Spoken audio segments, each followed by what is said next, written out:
they will not prove submissive, and unless submissive, then will be practically useless. If, when the soldiers have become attached to you, punishments are not enforced, they will still be useless. 43. Therefore soldiers must be treated in the first instance with humanity, but kept under control by means of iron discipline. This is a certain road to victory.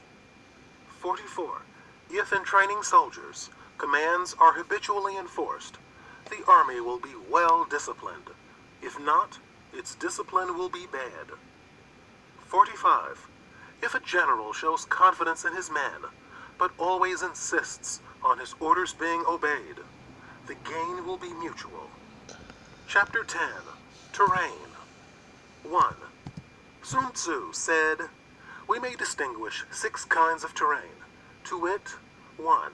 Accessible ground, 2. Entangling ground, 3. Temporizing ground, 4. Narrow passes, 5. Precipitous heights, 6. Positions at a great distance from the enemy, 2.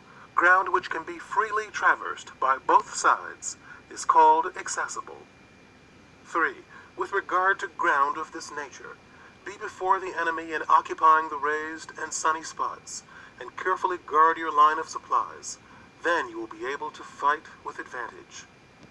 4. Ground which can be abandoned, but is hard to reoccupy, is called entangling. 5. From a position of this sort, if the enemy is unprepared, you may sally forth and defeat him. But if the enemy is prepared for your coming, and you fail to defeat him, then, return being impossible, disaster will ensue. 6. When the position is such that neither side will gain by making the first move, it is called temporizing ground. 7. In a position of this sort, even though the enemy should offer us an attractive bait, it will be advisable not to stir forth, but rather to retreat, thus enticing the enemy in his turn. Then, when part of his army has come out, we may deliver our attack with advantage. 8. With regard to narrow passes, if you can occupy them first, let them be strongly garrisoned and await the advent of the enemy. 9. Should the army forestall you in occupying a pass, do not go after him if the pass is fully garrisoned, but only if it is weakly garrisoned. 10. With regard to precipitous heights, if you are beforehand with your adversary, you should occupy the raised and sunny spots, and there wait for him to come up. 11. If the enemy has occupied them before you, do not follow him, but retreat and try to entice him away. 12. If you are situated at a great distance from the enemy, and the strength of the 2 armies is equal, it is not easy to provoke a battle, and fighting will be to your disadvantage. 13. These 6 are the principles connected with earth. The general who has attained a responsible post must be careful to study them. 14. Now an army is exposed to 6 several calamities, not arising from natural causes, but from faults for which the general is responsible. These are 1. Flight, 2. Insubordination, 3. Collapse, 4. Ruin, 5. Disorganization, 6. Rout. 15.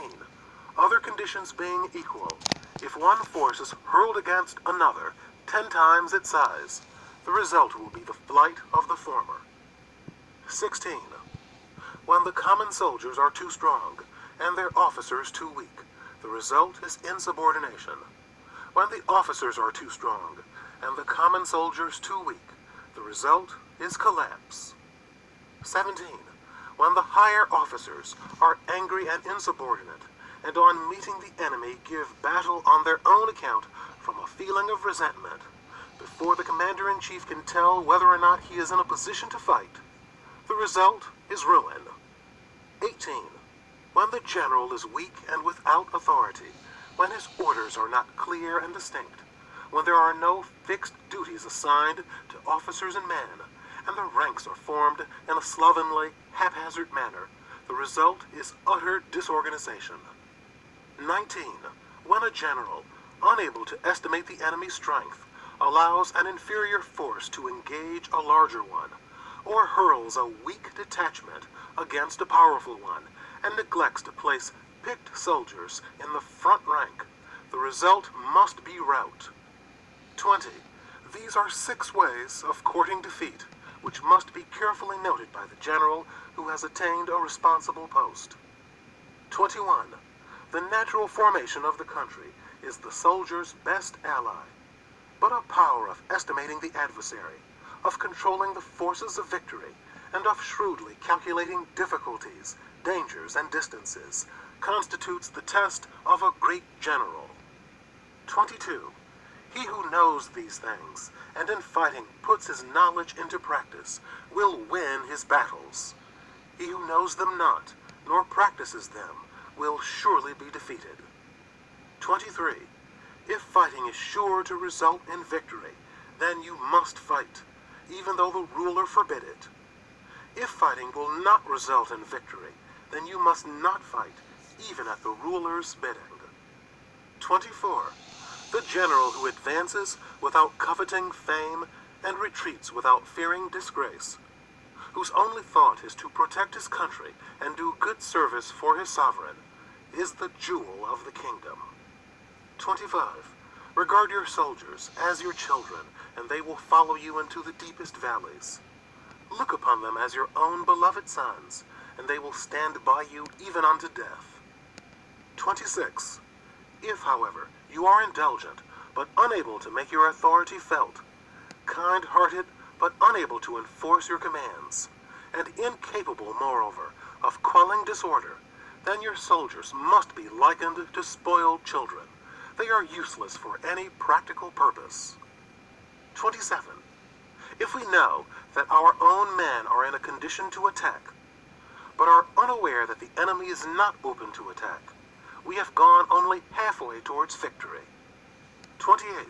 If we know that the enemy is open to attack, but are unaware that our own men are not in a condition to attack, we have gone only halfway towards victory.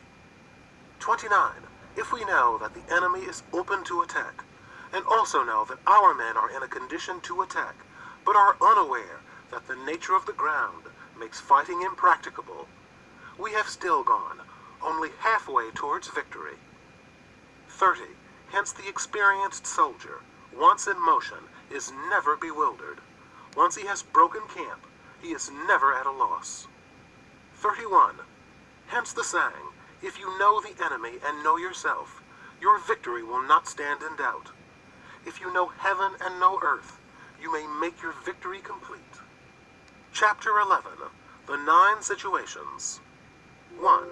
Sun Tzu said, the art of war recognizes 9 varieties of ground. 1. Dispersive ground. 2. Facile ground. 3. Contentious ground. 4. Open ground. 5. Ground of intersecting highways. 6. Serious ground. 7.